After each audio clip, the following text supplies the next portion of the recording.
دیابت دارم. از بینندگان بگید او از کشورهای پیشرفته بگید که برای من دارو بفرستن. من بعضی وقتا دیابتی دارم، باعث میشه که حواسم پرت میشه و اینا متوجه نمیشم.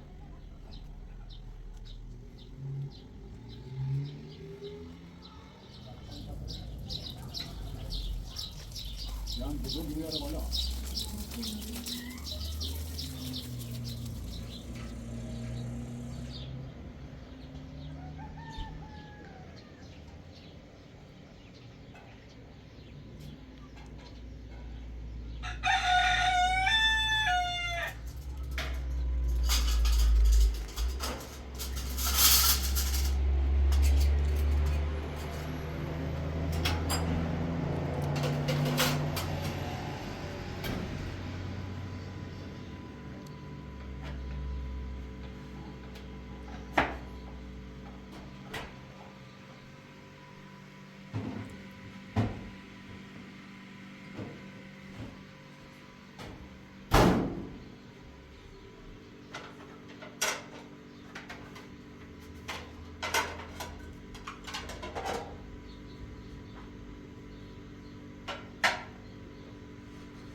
کوی داره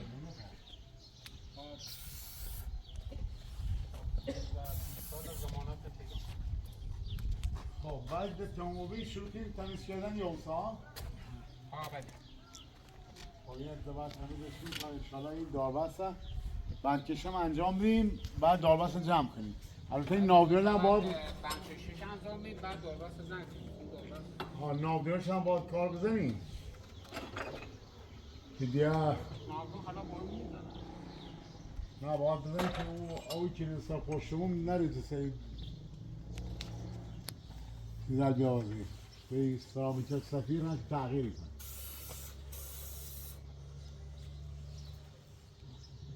خب انشالله کار بعدیمون کار داخلیه آماده بود که انشالله کار داخلی انجام بدیم. خب دیگه از گرما هم دیگه راحت روی حداقل نیاز نیست.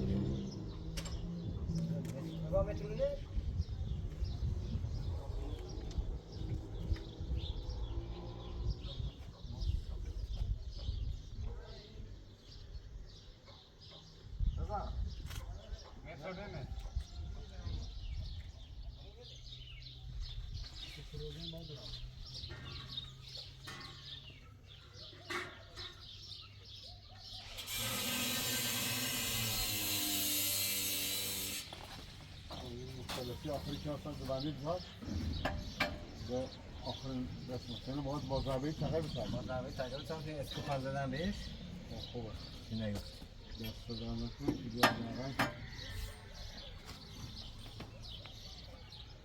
خب ایده قسمت نمایی بیرونیمون فعلا تمام فقط سنگ دربوشا داریم حالا بعدی هم برای کاری که کلن دوشونه ما اندازه بزنیم این چقدر خواه تا بخوریم بریم براش و خب شما دیگه قسمت که انجام بدین الان امروز تمیز کنش انجام بدین یا صبح؟ الان تمیزی که هر ساعتی یه فردا هم دو قاب برکشی بکنیم و تمیزش کنیم شستشویش کنیم. چون بندکشی خیلی مهمه که یکم دار بسته جمع بکنید حداقل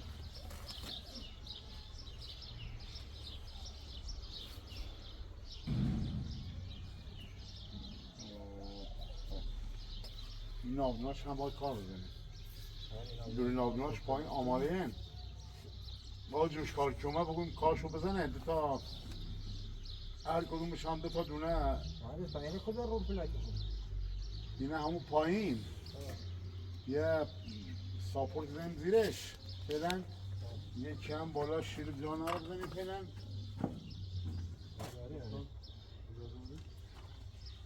آره یه رو بزنیم بالا خب اون پایینش هم یه دونه زنیم فعلا یه ساپورت دیوار حیاتی که زدیم بعد تصمیم دیوار حیات یه رو بزنیم خب به آخرین تیکه‌ای که شما کار بزنیم یعنی رأس حرم یا رأس حرمش یعنی توی صدا دوهایا؟ صداش باشه میاد آره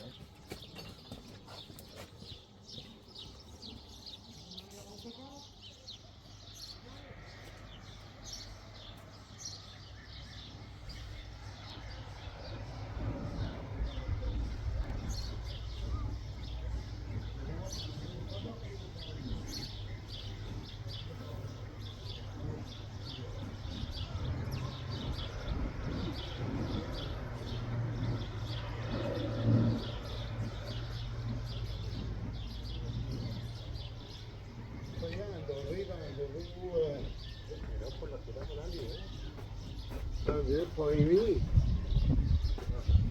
ما روز یکتمه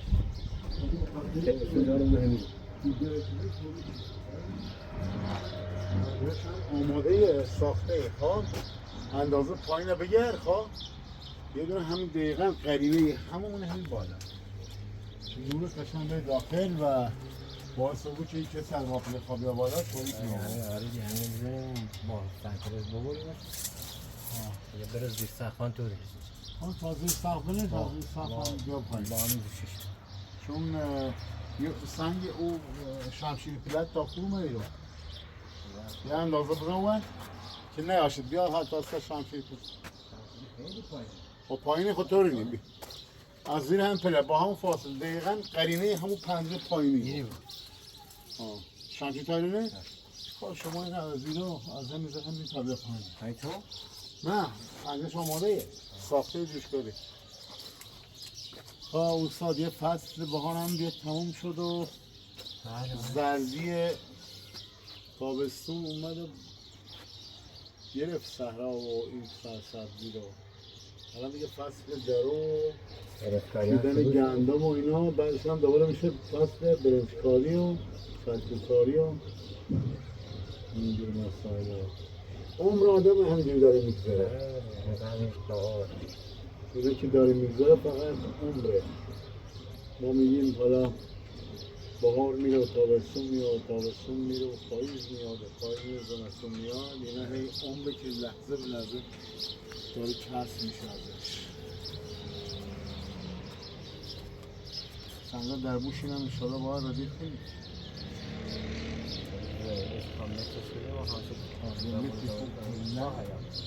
ما حیات او طرفای جلو حالشون چیسته بسینه 22 تا 5 تا میآورش 35 دوستون دست 35 اگه بخوایم بگم که ببینیم یه حالتی یه چیز بنویسیم شیر به طرف تا 20 تا 15 تا 17 تا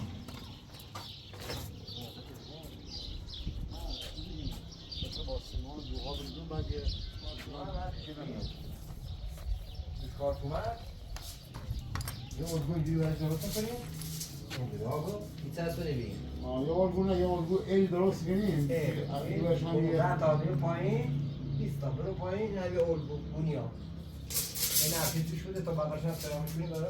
نقشش باید در حدی بود که او آب چکونش از اون گچه و اینو بره پایین. پایین تر. اگه 3 ساعت هم برده اون طوری نیست. یه مقدار یه سانت باقی بمونه طوری. کده پلش کاکی مثلا شروع کنیم گچه خاک و بعد سفید کاری. خیلی باش.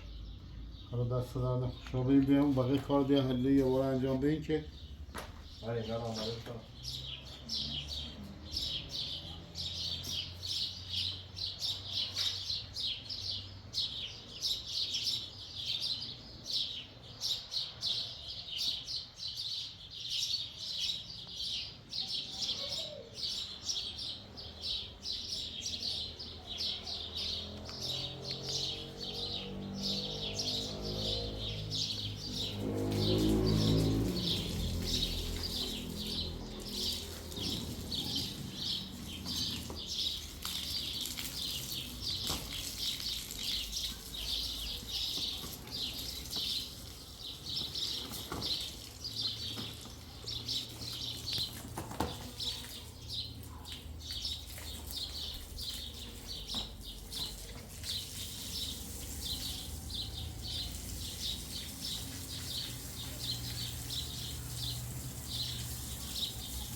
Olumlu baksana.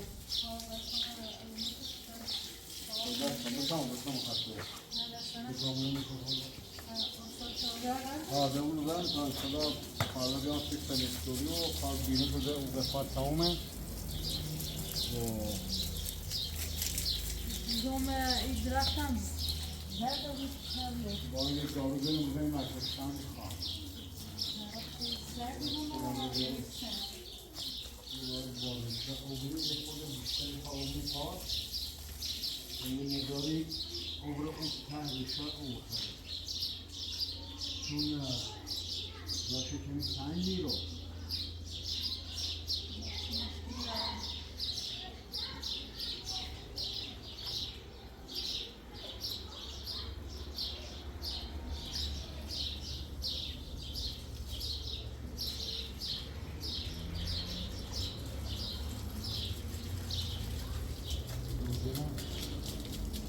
این بار گرما میکنه.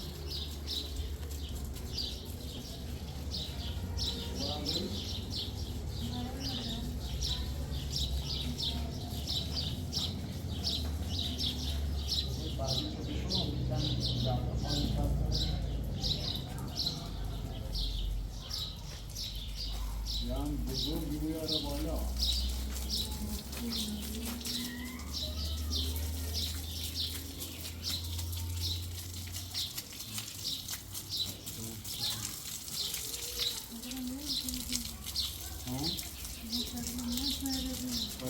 باید برای باید دارو بزنیم که رنگشون برگرده. این درست انگورم رو یه مقدار تقلیقی باید بشید. باید یه زرمی کاملی این حتما یه سنگ باید بزنیم این درخت این برگیش از زرگی بود برگرد.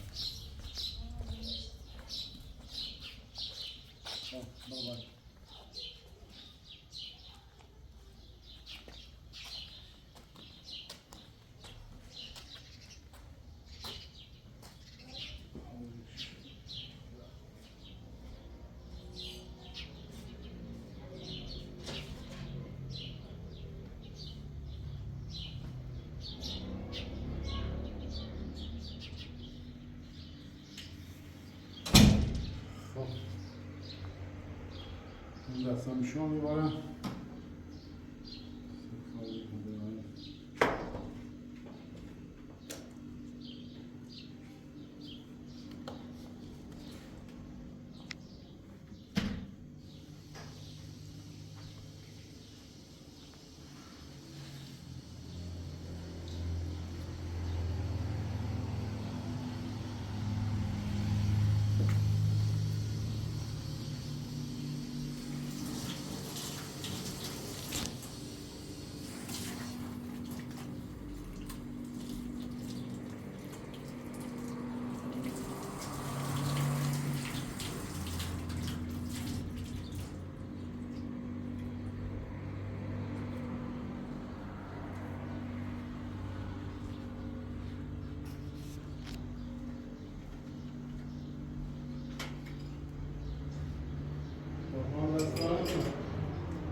درخته رو میکردیم.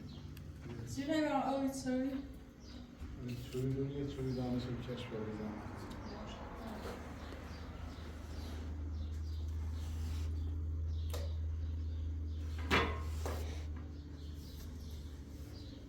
یه سلام و عرض ادبی خدمت بینندگان عزیز داشته باشیم. چند تا موضوع هست که میخوام خدمتتون توضیح بدم که مطلع بشید از جریان کار ما. اولا که ما تو کشورمون یه سری مسائل هست که باید اصول و رعایتشون کامل جاری بشه.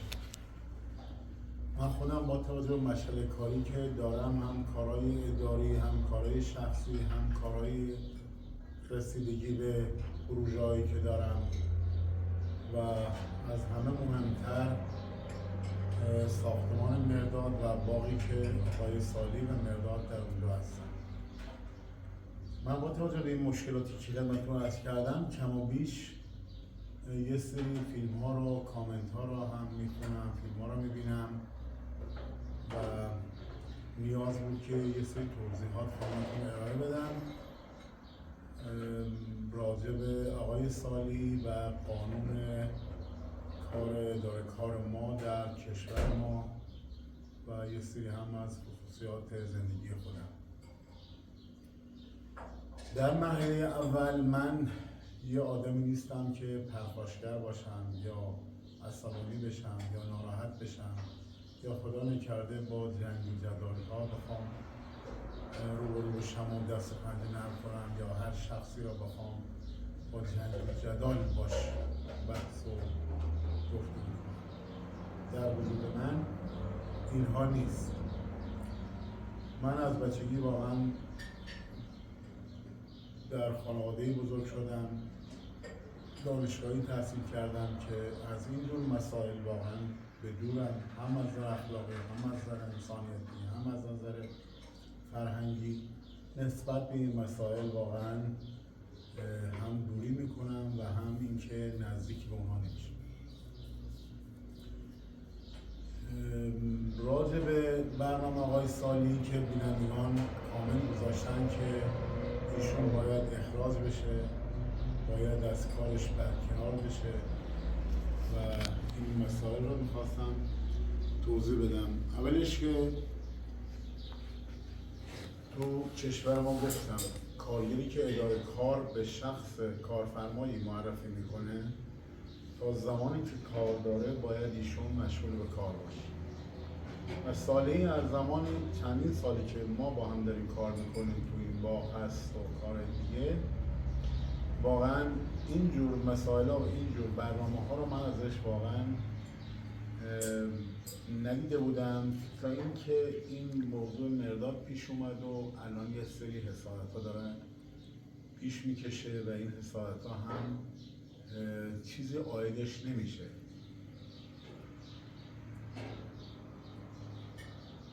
مسئله ای که میخوام خدمتتون عرض کنم، آقای سالی بحث مرداد که پیش میاد، حسادتا که شروع میشه، من خودم واقعا ناراحت میشم. اما چند تا گزینه بود که من دست در نکنه فرمود. چند تا گزینه بود که من باید اونها رو اصولی باید رعایت کنم. یکی از این گزینه‌ها اینی که گفتم اداره کار، ایشون براشون کار براش ما مهیا کردیم، مشغول به کار. دومیش این بود که من هیچ موقع تو زندگی گفتم پرخاشگری نکردم و سعی میکنم و سعی کردم که کارها رو با گفتگو و مصالحت آمیز حل و فصلش کنم. و مسئله بعدی که من گفتم در نظرم بود که میخواستم دست در نمیکنم لیمو بسن لیمو خوردی.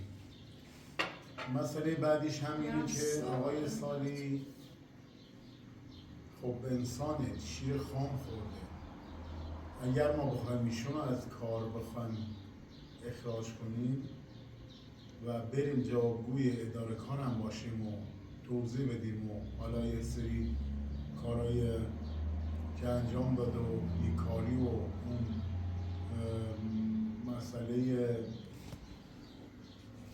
بیمه و این کاری که انجام داده رو بخوایم همه رو کنار بذاریم، یه موضوع دیگه هست که واقعا من خوف از این دارم که انسانی که شیر خام خورده این حسادتش اینقدر گل نکنه که خدای نکرده بیاد و یا آسیبی به مرداد و خانواده‌اش و اینها بخواد برسونه. من این موضوعات را تا حد امکان با آقای سالی حل و فصل میکنم و سعی میکنم که باش مدارا کنیم که خدا نکرده فردا روزی یه مشکلی برای مرداد و خانواده‌اش به وجود نیاره. خب به هر حال آدمیزاد انسانی، همونجوری که گفتم شیر خام خورده، وقتی می‌بینی آدمای اجیر میکنه میگه این کار انجام بدید، آدمای بیکار، آدمای شر و آدمایی که واقعا دنبال مشکلات مردم و دردسر بر مردم میگردن هستن که بیان یه خدا نکرده آسیب اینا برسونم، بعد من تا آخر عمر خودم رو نمیبخشم. من مرداد خانواده‌اش رو بردم تو اینجا که گفتم در آسایش باشن، در رفاه باشن، حداقل بهتر از تو بیابون موندنشونه، ولی بیاد بعد یه مشکلی در این باب براشون پیش بیاد و وقتم دیگه من تا آخر عمر همینجوری خودم رو نبخشم.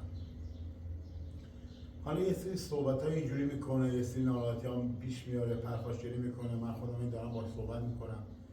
قصدمون هم اینه که انشالله مرداد وقتی که از اتاق آقای سالی بیاد بیرون و بره تو ساختمان خودش، خب شاید انشالله بهتر بشه. سالی هم دست از این لجبازیاش و از این حسادتاش و از این برنامه‌اش بخواد برداره. حالا تا حد امکان هم ما براشون سری کارهای کمکی که نیاز داشته باشه اونم کمکش میکنیم. ولی قصد ما این نیست که ایشون اینجا بمونه و بخواد این کار رو انجام بده. فقط این چند تا مورد بود که ما خدمتتون عرض کردم که به این دلیل هاست که من صالحی رو فعلا نگه داشتیم. حالا تا مقداری پیش بریم و بیاری خدا کارمون راست ریس بشه. مقدارم دیگه داره خونش آماده میشه.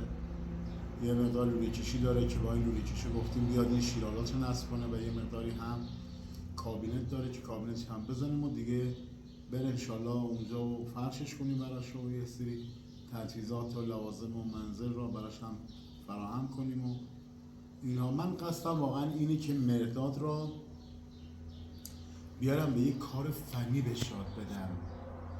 مثلا به عنوان یک باغبان پیشرفت کاری تو زندگیش نمیتونه اونقدر داشته باشه. یه آدم مثلا سالی که دیگه واقعا نتونه کاری انجام بده میذارن برای باغبانی. اما مرداد چون جوانه و انگیزه خوبی هم داره و از نظر فکری و فنی هم واقعا خوبه، یک کاری تو زمینه همین شغل خودم بهش یاد میدم که انشالله مسلط بشه به کار و خودش بتونه برای خودش دست پای انجام بده و کاری از پیش ببره و بیاد برگرده به زندگی خودش انشالله. ولی خب به همین خاطر هست که ما این مشکلات را میبینیم، کامنت ها را میخونیم، مقدارش را هم خانم مرداد هم خود مرداد به من میگن، بعضیش هم اونجا هستم. من حتی اینها را که میبینم میشنوم از آقای صالحی لبخند بهش میزنم، یعنی دیگه من میفهمم همه چیزا، شما دیگه خودت به اون را نزن. در بیاد مثلا میگه من شیطون رفته تو جلدم و اینجور مسائل را پیش اومده دیگه انشالله پیش نمیاد. خب شخصی که واقعا با این سن سال اینو تشخیص میده که میگه شیطون رفت تو جلدم و این کارا رو کردم و دیگه تکرار نمیشه، خب انتظار آنچنانی ازش نباید داشته باشیم. در میاد مثلا میگه که یه بچه رفته زیر زمین لوله رو اونجا ترکونده. آخه یه بچه مثلا 1 سال 2 ساله چجوری میتونه بره زیر زمین یه لوله رو بترکونه و از طرفی بعدم خاک بزنه روش رو این اتفاقات؟ پس اینا یه مقداری روی کج فهمی آقای صالحیه و فکر میکنه که ما هممون اینها را مثلا نمیدونیم، ایشون فقط میدونه میخواد ما را با این صحبت ها و این ترفندا مثلا فریب بده. اما من قصد و نیتم این 3 تا موضوع بود که خدمتتون عرض کردم. دلیل دیگه هم نداره. بحث این که بعضی از بینندگان عزیز ما هم کامنت گذاشته بودن که به خاطر سناریویی که داریم میچینید و به خاطری که کیفیت فیلم بره بالا و یه مقداری مردم بخوان در این زمینه کنجکاو بشن و کامنت بذارن و اینجور مسائل، در این باره هم ما نیستیم. ما این زندگی واقعی که داریم واقعا انجام میدیم روزمره، گفتم قسمتیش رو داریم به نمایش میذاریم و چیزی هم نیست که خدا نکرده دروغی دگری یا مثلا بحثی توش وجود بیاد. اما خب به هر حال من از شما پوزش میطلبم و این عذرهایی که من براتون آوردم موجه بدونید و از این بابم شما ناراحت نشید تا انشاءالله پیش بریم. حالا این صحبتایی که آقای صالحی هم میکنه یه جورایی شما نادیده بگیرید، همونطوری که من به مرداد هم گفتم که خودت درگیر این مسائل نکن و ناراحت نشو. اگه صالحی هم حرفی میزنه از این گوش شنیدی از اون گوش خارج کن، تا همین حدم کافیشه. حالا به امید خدا انشالله که هم صالحی خوب بشه و همین که مرداد بتونه زندگی آرامی داشته باشه و از همه مهمتر اعصاب روان شما را ما به هم نریزیم. از شما تشکر میکنم بابت اینکه وقتتون را در اختیار من میذارید و به این ویدیو گوش میدید و ما را شرمنده الطاف خودتون میدونید. انشالله که موفق باشید تا تا ویدیوهای بعدی در خدمتتون هست. دست الان نزن. دستم در نکن، چای بخور. بله.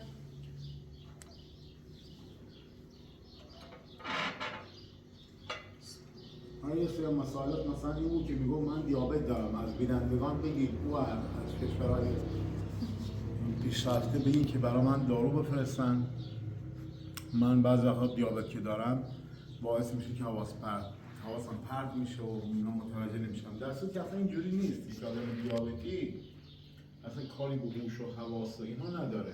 بعدش هم واقعا رعایت نمیکنه، هم سیگار میکشه، هم قند زیادی میخوره، هم اینکه مثلا خوش زده به این راه. با خوش آید که نه من سی خوبه کن شی بره بالا سیش خب بعد سیش همینه. خوبه.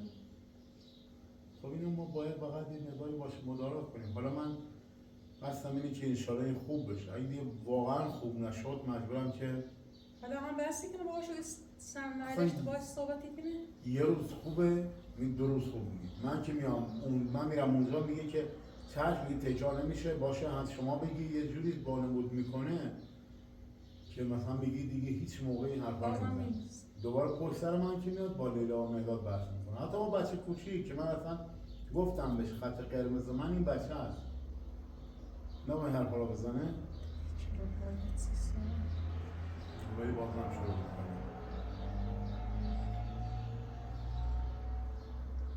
حالا ما ساختمان اینجا میگه بیرونش نماش دیگه تموم شد. نمای بیرونش مقداری تو این تراسا کار داره و بعد بریم داخل و کرسازی و گچ خاک و سرویس های بداشتی و اینا رو سقفاشون درست کنیم، کپاشون درست کنیم، سنگاشون کار بذاریم. انشاءالله بسلامتی. و انشاءالله دیگه کم کم بریم بحثای داخلی، چون هوا گرم بود داشت رو به گرمی میرفت. اینم مجبور شد که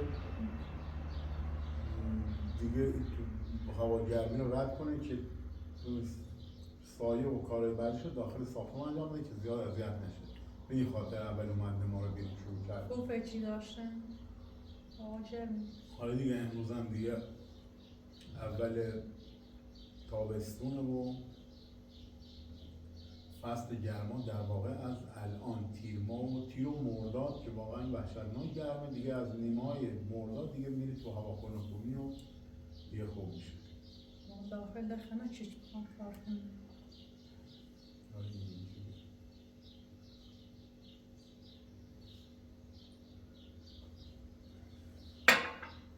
دست شما رو نکنم متشکر. نوش جون. خب حالا من هم اگه شد یه سر برم تا داخل شهر رو بیام مهندار اون لیستی که برام نوشته هم بیار که برام لوازم اساسایی که گفتی بگم یه بار بیام. اگر هم میخوای خودت هم بیا تا با هم بگم کار داری که نه دست در نکن نیاز نیست. خود سویاش رو تمام. خب باشه ممنون. پس من لباس عوض کنم که شما هم برام برای خرید مدرا و چیزایی کنم.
آدم چمپیون رو یا خدا میرم دست در نکنه.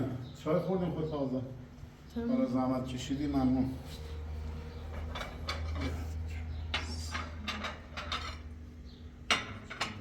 زحمت کشیدی.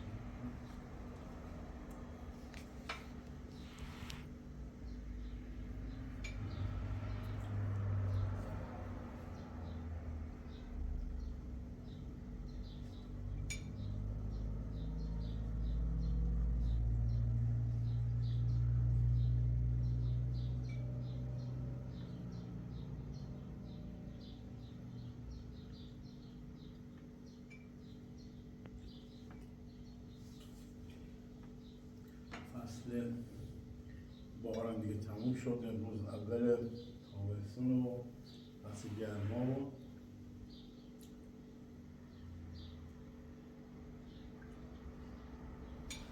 این سرسبزی طبیعت. البته استان ما یه استان یعنی 4 فصلیه. هر گوشه از این استان که بری الان یه تراوت خاص خودشو داره. حالا انشالله قسمت شد تو ویدیوهای بعدی میریم به چند جا برای گشت و دیدنی و آبهای خروشان و چشمه‌های جاری و آبشارهای واقعا انشالله می‌داریم و میریم یه گشتگاهی می‌زنیم، یه هوایی عوض می‌کنیم، چون پرونم یه خسته شده بس که برای این کارگرها و این نیرو غذا درست کرده. نه دست در نکنه. من که میگم بذار غذا بیرون. بیشتر زحمت لختی چشید همه کار نه جمع. خب من میگم بذار غذا بیرون بیاریم لااقل یا یکی استخدام کنیم که اصلا قبول میکنیم. خود نگاه اینجوری بود راحت‌تر ما هم. خب دست در نکنه پروانه. متشکرم. گوشی رو هم تو داخل شاه اومد.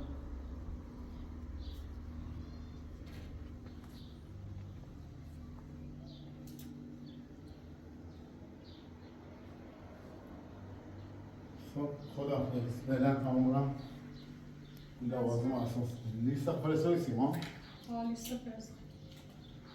خداحافظ. خداحافظ.